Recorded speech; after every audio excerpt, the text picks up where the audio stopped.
couple has their clutter battles. Here to help with her top tips to get organized and keep the peace is Megan Arthurs. Hey, Megan.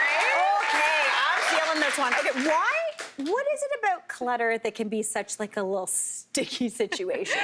A real sticky situation. Yeah. So when we hear the word clutter, we think of like the stuff and the piles, but the real definition of clutter is just anything in the way. Okay. So clutter becomes this source of stress in so many households. This is really common. It can really create brain overload. It can create disconnection between partners or family members.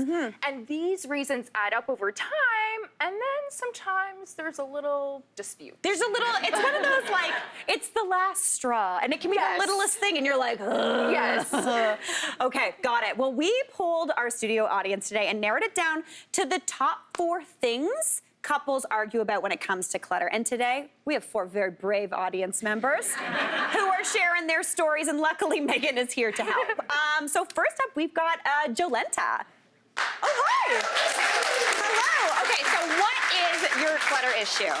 My fiance always piles the dishes so high in the sink, and he swears he's leaving them to soak, but he never does them. 100%. This is a very real issue. I love it. Okay, Megan, what's the fix? Because soaking does work for a little bit of time. So here's the thing. I resonate with you, Joletta. Personally, let me say that. So sometimes we do need to soak the dish a little bit, but it doesn't need a 24-hour bath. Let's just say. So here's how we fix the fight.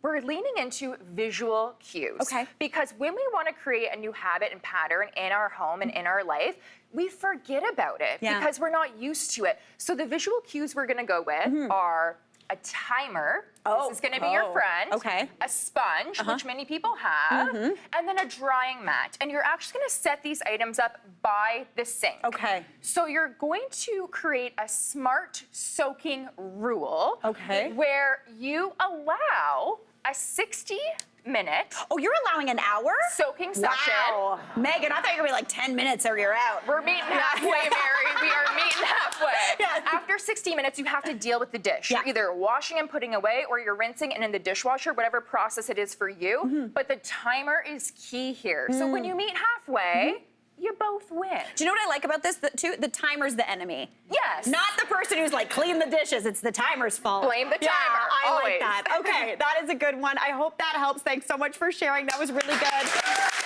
All right.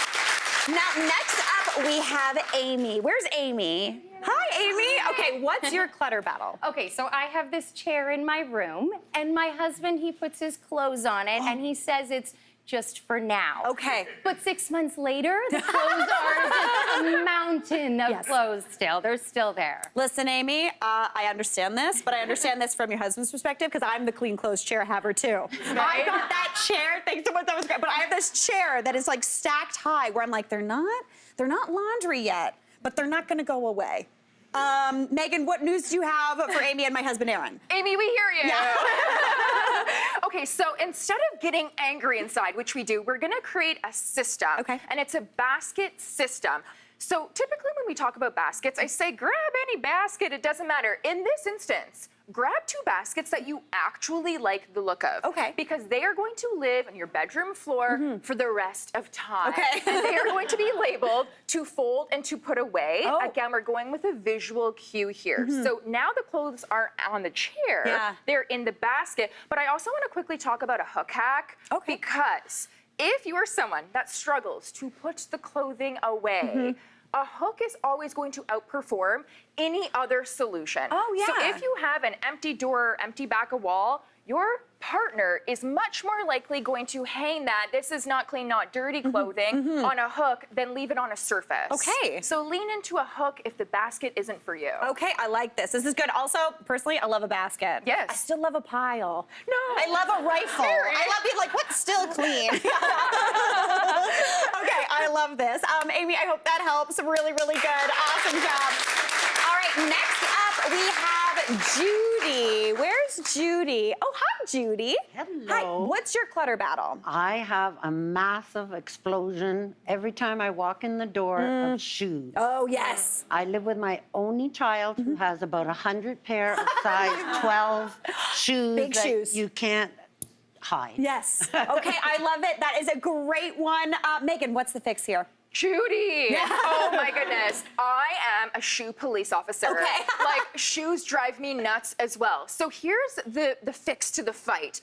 Every family member is allowed 1 or 2 pairs of shoes at the front door. So we don't have a shoe museum. We don't need to see the entire collection of shoes you've ever owned. Yeah. And the rest are in rotation. So near the front door, you want to explore creating a little drop zone for the shoes. Oh. So an expandable That was a thrill. shoe organizer Yeah. that could potentially be stackable Oh, as well. okay. It's a great way to have a spot for the shoes to go without them cluttering the entryway. It's a really annoying situation when the entryway doors, like the closet doors right there, and you're like, could you just put it right there?